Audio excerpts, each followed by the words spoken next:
السلام علیکم دوستو، آپ کو دل سے خوش آمدید کہوں گی آپ کے اپنے چینل کلاسک انٹرٹینمنٹ پر، جہاں میں ایک بار پھر سے حاضر ہوں آپ کی فیورٹ ناول دل بے خبر کی ایپیسوڈ 5 کے ساتھ، جس کا باقاعدہ آغاز کرنے سے پہلے جلدی سے ایک نظر ڈالتے ہیں آپ لوگوں کے کامنٹس پر جو آپ لوگوں نے کیے تھے ایپیسوڈ 4 پر۔ تو ایپیسوڈ 4 پر جن لوگوں کے کامنٹ مجھے ملے ہیں ان میں شامل ہیں سکینہ فاطمہ، قرۃ مرزا، ملیحہ احمد، عاکفہ تسنیم، پروین سرتھیا، پرویز ملک، بنت ظہیر، فیضان ماجد، رابعہ شہباز، شکیلہ ناز، مزنہ معروف، عنبر اقبال، عمر اکمل، ملک رجوے اور اینگری لک۔ اس کے ساتھ ساتھ ہمارے بہت ہی اچھے ریڈر ہیں ایم غالب رائٹس، ان کا کامنٹ بھی ایپیسوڈ 4 پر موجود ہے۔ تو آپ سب کے کامنٹس ہی بہت اچھے تھے، اور آج کے جو کامنٹر آف دا ڈے ہیں وہ ہیں ایم غالب رائٹس اور شکیلہ ناز۔ ان دونوں کے کامنٹس اتنے اچھے ہوتے ہیں کہ مجھے سمجھ ہی نہیں آتا کہ ان میں سے کس ایک کا کامنٹ جو ہے وہ سلیکٹ کروں۔ ویسے تو سب کے اتنے مزے کے ہوتے ہیں، لیکن یہ دونوں ریڈرز جو ہیں وہ تو دل سے جو ہے تبصرہ کرتی ہیں، اور اتنا جامع تبصرہ ہوتا ہے کہ بندہ پڑھ کر نا دل خوش ہو جاتا ہے، اور دل کہتا ہے کہ جلدی جلدی بس ان دونوں کو نیکسٹ ایپیسوڈ دے دوں۔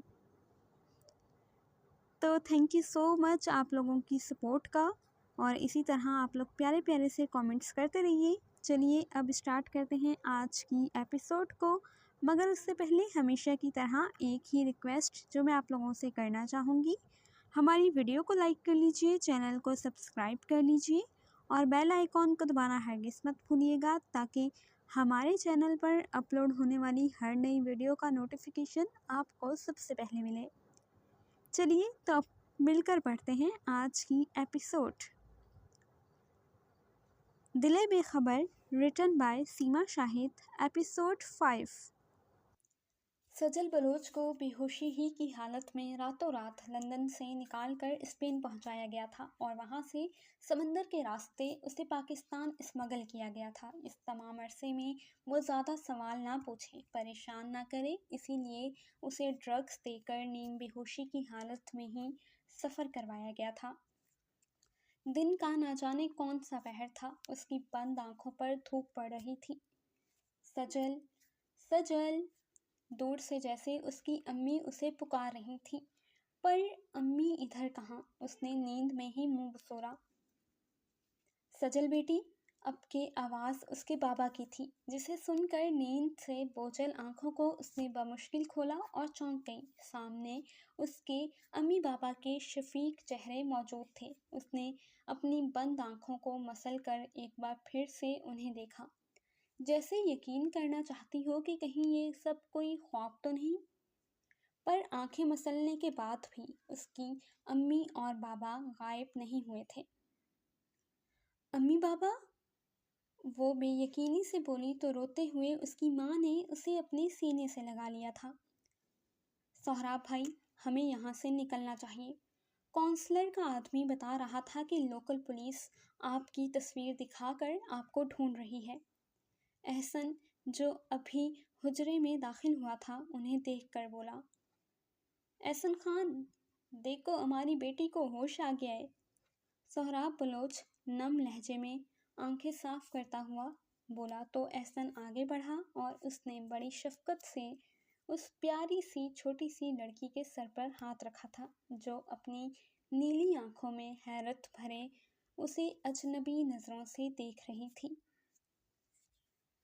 یہ لندن کا سب سے مہنگا ترین اسٹرپ کلب تھا، جہاں ہر کسی کی رسائی ممکن نہیں تھی۔ اندر چاروں طرف نیم اندھیرا تھا۔ سامنے گول اسٹیج پر چاروں جانب لمبے چھت کو چھوتے لوہے کے راڈ نما ڈنڈے لگے ہوئے تھے، جن پہ ہر رنگ، ہر نسل کی جوان خوبصورت لڑکی برہنہ ناچنے میں مگن تھی۔ یہ ایک الگ ہی دنیا تھی، جہاں عورت صرف ایک تماشا تھی اور کچھ نہیں۔ اس کلب کی ایک میز پر پاکستان کے سابق وزیر اعظم کا بیٹا حمزہ کریم ہاتھ میں شراب کا گلاس اور پہلو میں نیم برہنہ لڑکی کو لیے مستی میں مگن تھا۔ یہ تھا اس کا اصلی چہرہ، ایک شرابی عیاش زانی۔ جب تک وہ پاکستان میں تھا ادھر بھی اپنی حرکتوں سے باز نہیں آتا تھا۔ ایک بار سڑک سے گاڑی گزارتے ہوئے اس کی نظر کالج سے باہر نکلتی ایک خوبصورت لڑکی پہ پڑی تھی جسے اس نے اپنی حوث کی تسکین کے لیے سر عام اغوا کروا لیا تھا۔ وہ لڑکی بلکتی رہی پر اس ظالم کو اس پہ ترس نہیں آیا۔ لڑکی کو رام کرنے کے لیے اس نے چوری چھپے اس سے نکاح کر لیا اور جب دل بھر گیا اور وہ پریگننٹ ہو گئی تو اس سے منہ پھیر لیا۔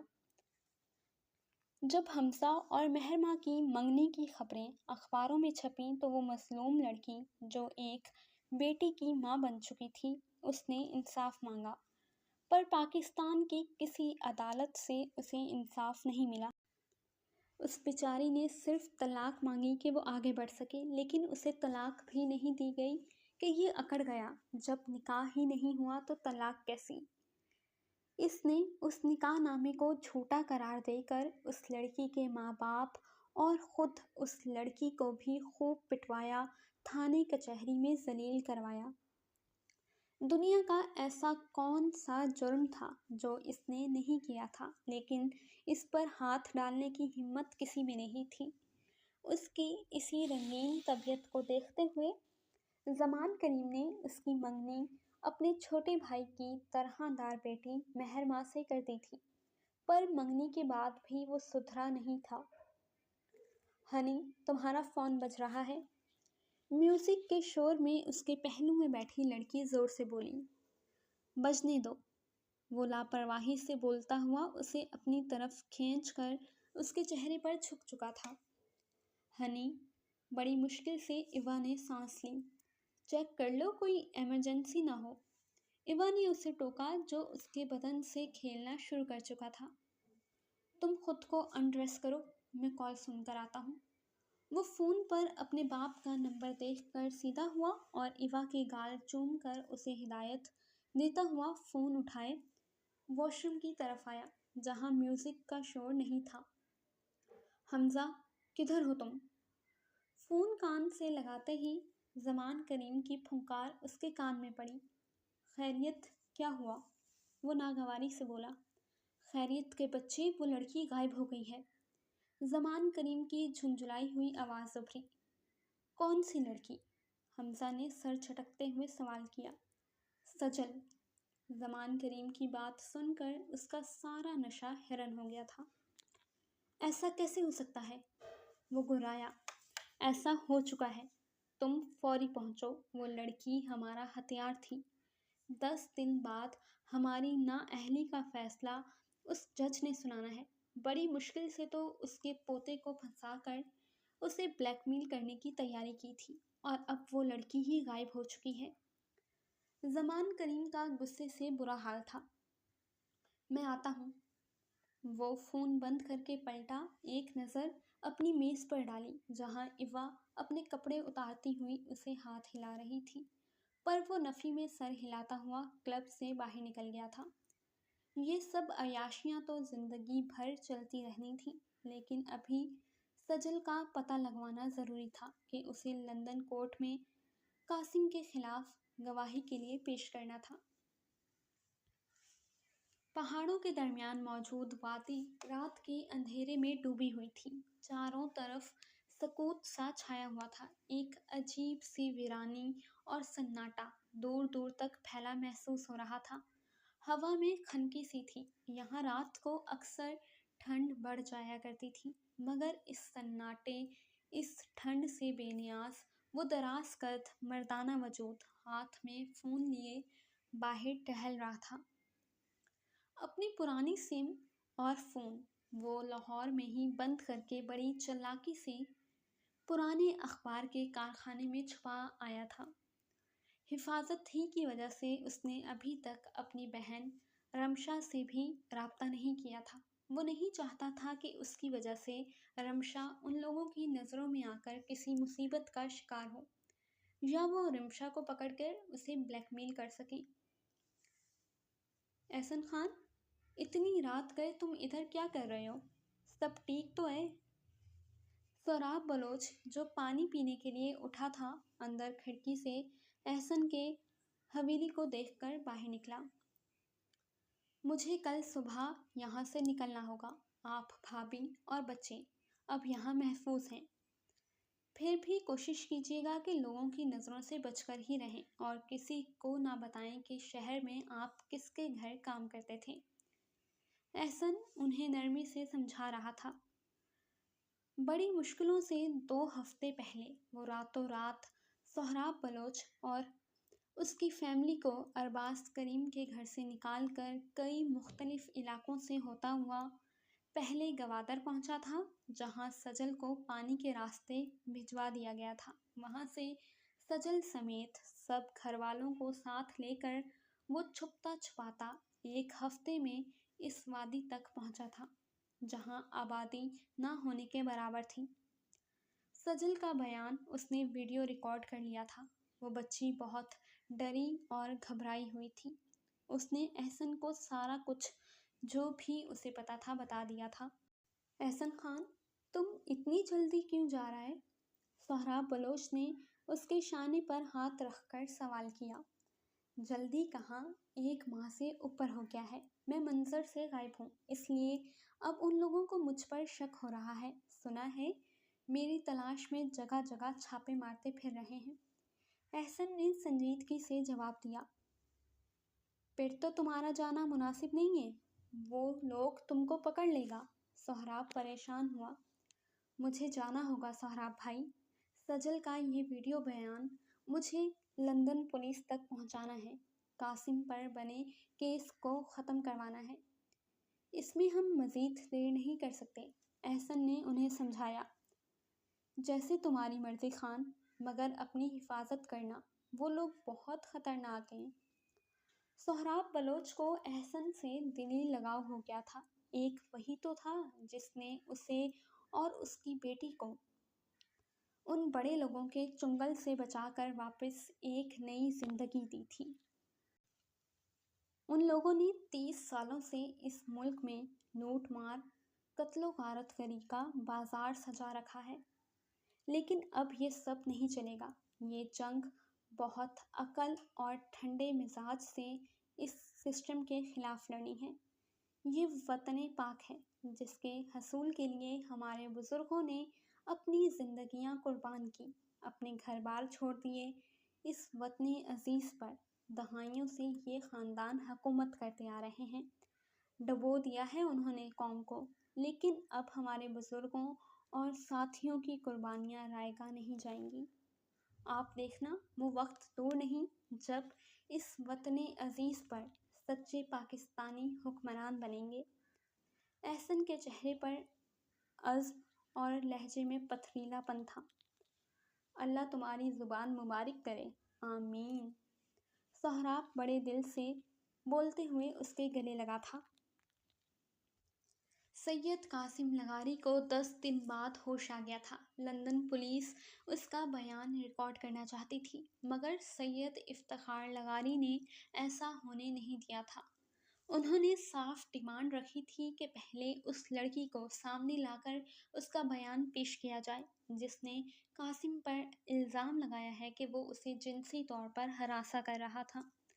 بات میں وزن تھا اور بات قانونی طور پر بھی درست تھی، اسی لیے پولیس نے وکٹم سجل انصاری کے گھر کا رخ کیا، پر وہ وہاں ہوتی تو ملتی۔ کیس الجھ گیا تھا۔ سجل انصاری کی گمشدگی کا پرچہ بھی قاسم کے خلاف اس کے جعلی ماں باپ زمان کریم کی ہدایت پر کٹوا چکے تھے۔